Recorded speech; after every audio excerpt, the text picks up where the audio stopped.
Hello, my name is Linnea from Linnea Loves Music, and today we're going to be speaking about semitones, whole tones, and enharmonic equivalents, so make sure you stay tuned. Now, you might be wondering, why is it important for me to know these terms like semitone, whole tone, and enharmonic equivalent? Well, I'm going to tell you because this is a really great precursor lesson for learning your major and minor scales, which we will be getting to very shortly in an upcoming lesson. Now, if you haven't had a chance to take a look at a few of our other videos, like the note names and finger numbers, which talks about the different note names of all the keys on the piano, as well as our how to read music, or our class on sharps, flats, and naturals, these would all be really great lessons to take a look at to help you to understand the concepts in this video. So those videos will be included in the description box below, and I hope that you enjoy this upcoming lesson. Semitones, whole tones, and enharmonic equivalents are all ways for us to be able to recognize the distance between different notes. So a semitone is actually the shortest distance between two notes. So if I take my F here and I take my F sharp, this is the shortest distance between two notes. So this is a semitone. Now there are two different types of semitones. There is the chromatic semitone and the diatonic semitone. And we're going to explain what these are right now. Chromatic semitones are when the semitone uses the same note name. So for instance, a C and a C sharp is a chromatic semitone. A diatonic semitone uses different note names.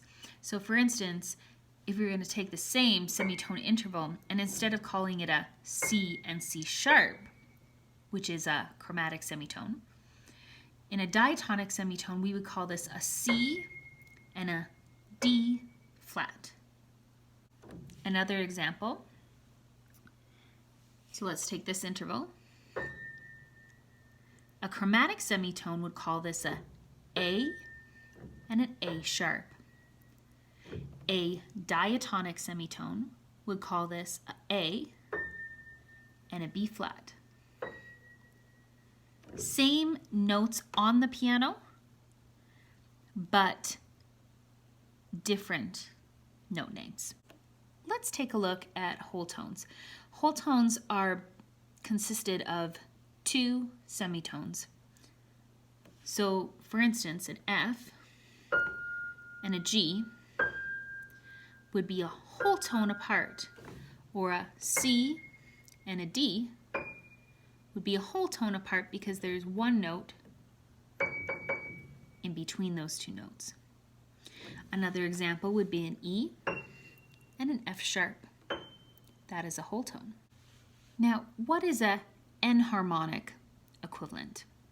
An enharmonic equivalent is when you have one note that has two different names. An example of this would be, you can call this note B sharp, or you could call it C. Two different names, one note. Another example would be this. This could be called a C sharp or a D flat. Two different names, one note.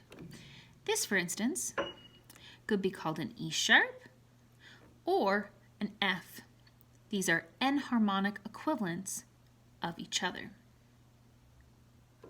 If you would like to take this lesson to the next level, I have a wonderful worksheet that will be located in the description box below that you can take this and work on it as a little bit of a homework assignment to make sure that you're understanding these concepts to get you ready for next week's lesson.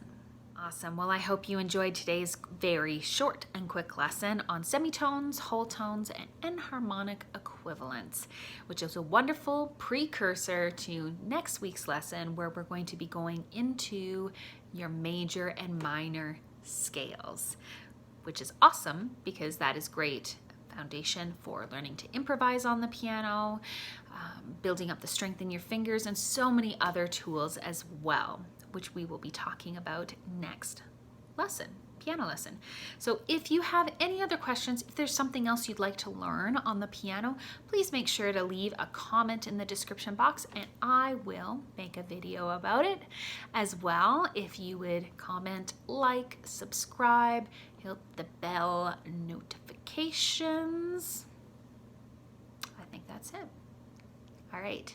Well, I will see you next week, continuing on with more piano and vocal lessons for your musical adventure. See you.